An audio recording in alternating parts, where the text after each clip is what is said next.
اللهم بارك على محمد وعلى آل محمد كما باركت على إبراهيم وعلى آل إبراهيم إنك حميد مجيد. أما بعد، فأعوذ بالله السميع العليم من الشيطان الرجيم من همزه ونفخه ونفثه. بسم الله الرحمن الرحيم. الله نزل أحسن الحديث كتابا متشابها مثاني تقشعر منه جلود الذين يخشون ربهم ثم تلين جلودهم وقلوبهم إلى ذكر الله ذلك هدى الله يهدي به من يشاء ومن يضلل الله فما له من هاد. اللہ نے کائنات کا بہترین کلام نازل فرمایا. یہ ایک ایسی کتاب ہے جو باہم ملتی جلتی ہے اور بار بار دہرائی جانے والی ہے. تقشعر منہ جلود الذین یخشون ربہم، جن کے دلوں میں اپنی مالک کی خشیت کا رعب ہے، ان کے اس قرآن سے رونگٹے کھڑے ہو جاتے ہیں. پھر ان کے جسم بھی اور ان کے دل بھی اللہ کی یاد کی طرف جھک پڑتے ہیں. یہی وہ ہدایت ہے.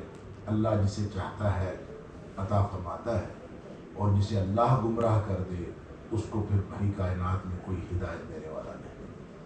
صدق اللہ العظیم. قرآن حکیم اللہ کا کلام،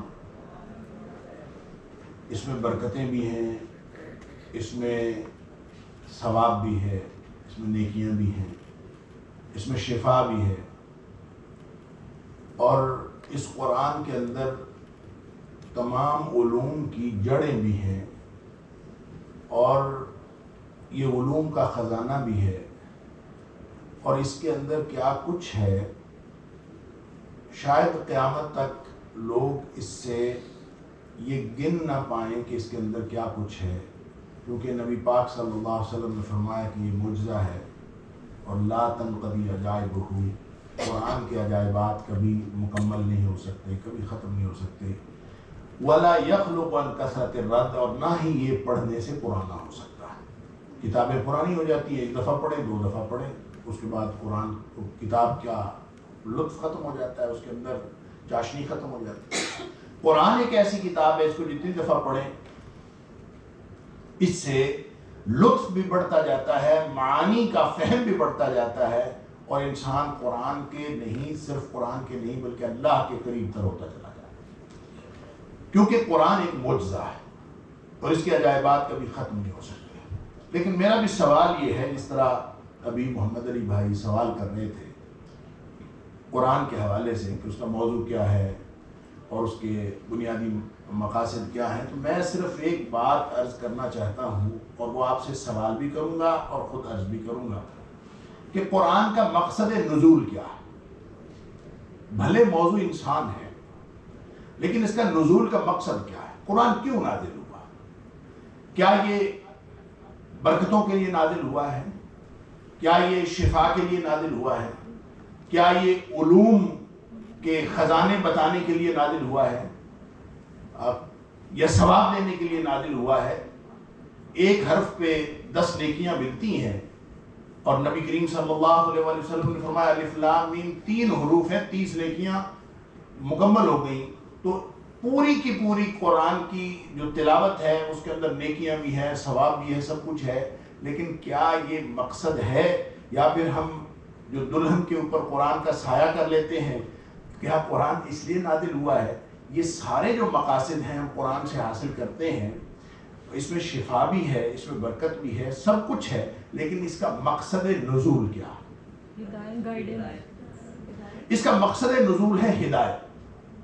اور ہدایت جو ہوتی ہے وہ 3 قسم کی ہوتی ہے. ہدایت کا ایک معنی ہے راستہ.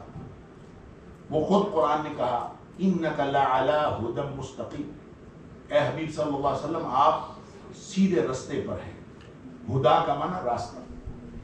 ایک ہدا کا معنی ہوتا ہے راستہ دکھانا، اراء الطریق، اور ایک ہدا کا معنی ہوتا ہے منزل مقصود پر پہنچانا، ایصال الی المطلوب، منزل مقصود پر پہنچانا. قرآن یہ تینوں کام کرتا ہے. یہ راستہ بھی بنتا ہے، یہ راستہ دکھاتا بھی ہے، یہ منزل مقصود پر پہنچاتا بھی ہے، لیکن یہ سب کے لیے نہیں کرتا، ہر شخص کے لیے نہیں کرتا۔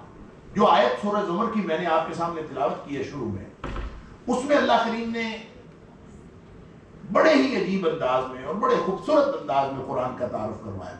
اللہ نزل احسن الحدیث، کہ اللہ نے کائنات کا بہترین کلام نازل کیا، لیکن خوبیاں بہترین کلام کی دو بتائیں، کیا اس میں مشابہت ہے اور اس میں تکرار ہے۔ کتاب متشابہ مثانی، اس میں مشابہت ہے، اس میں تکرار ہے۔ یہ دو خوبیاں ایسی ہیں، یہ دو خصوصیات ایسی ہیں کہ مخلوق میں سے کسی کے کلام میں ہوں تو کلام اپنی تاثیر کھو دیتا ہے۔ اسی لیے رائٹرز، لکھنے والے، ادباء، شعراء جب لکھتے ہیں تو اس بات کا خاص اہتمام کرتے ہیں کہ ایک تو اس کی مشابہت نہ ہو اور ایک اس کے اندر تکرار نہ ہو۔ اس لیے کہ جس تحریر کے اندر تکرار ہوگی آپ تو اگلے لمحے اس کو چھوڑ دیں گے، یہ بھی کوئی کتاب ہے، یہ بھی کوئی تحریر ہے جس کے اندر تکرار اور مشابہت دو ایسی خصوصیات ہیں کہ مخلوق کے کلام میں آ جائیں تو تاثیر کھو دیتی ہیں۔ اللہ فرماتا ہے کہ یہ کائنات کا بہترین کلام ہے اور اس میں یہی دو خصوصیات ہیں کہ اس میں مشابہت بھی ہے اور اس میں تکرار ہے،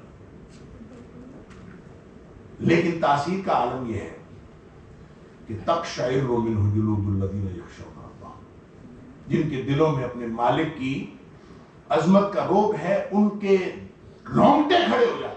یعنی تاثیر کا عالم یہ ہے، باوجود مشابہت کے، باوجود اس کی تکرار کے۔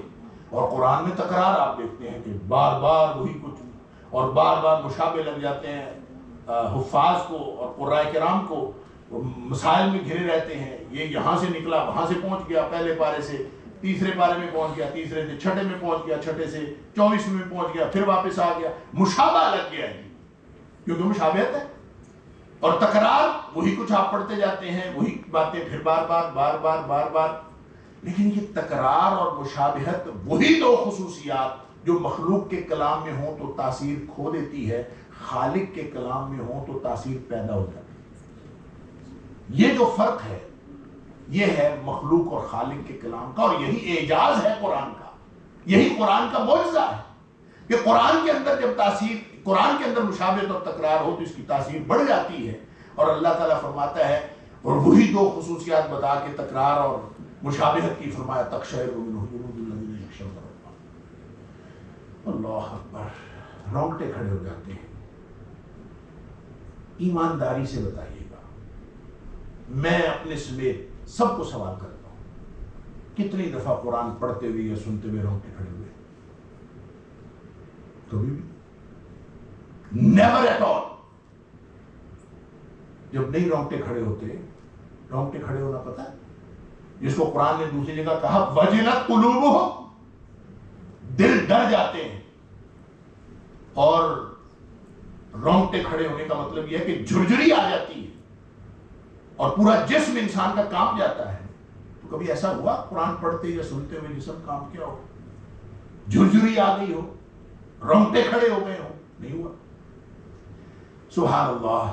اللہ فرماتا ہے کہ یہ ہر ایک کا نہیں ہوتا، یہ اس کا ہوتا ہے یخشون ربہم، جن کے دلوں میں اپنے رب کی خشیت ہوتی ہے۔ میں نے اس کا ترجمہ کیا ہے کہ جن کے دلوں میں مالک کی عظمت کا رعب ہوتا ہے۔ میں نے یہ ترجمہ جان بوجھ کے کیا اس لیے کہ خشیت جو ہے، اس کا ترجمہ عام طور پہ مترجمین نے خوف کیا۔ خوف بھی عربی زبان کا لفظ ہے، خشیت بھی عربی زبان کا لفظ ہے۔ خشیت خوف نہیں ہوتی، خوف اور چیز ہے، خشیت اور چیز ہے۔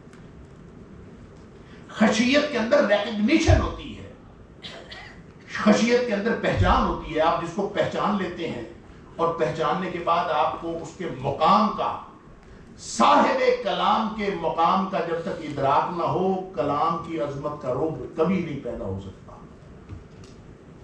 اس کی مثال آپ یوں لے لیجئے،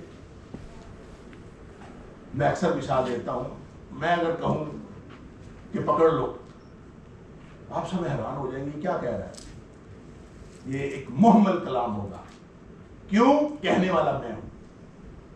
اور صاحب کلام کو جب آپ جان رہے ہیں تو آپ کو یہ کلام ایک محمل کلام لگ رہا ہے، اور اگر یہی بات علاقے کا تھانے دار کہے پکڑ لو، تو اس کی گریوٹی کا اندازہ ہے آپ کو کہ آپ فوراً پریشان ہو جائیں گے کہ اس نے کیا کہہ دیا. صرف کلام وہی ہے. صاحب کلام کے بدلنے سے کلام کی تاثیر بدل گئی. آپ چلتے جائیں, اگر یہ ملک کا وزیر اعظم یا چیف ایگزیکٹو یہی بات کہہ دے پکڑ لو, تھلی مچ جائے گی پورے ملک میں. کلام وہی ہے. صاحب کلام کی تبدیلی سے کلام کی تاثیر بدلتی جا رہی ہے.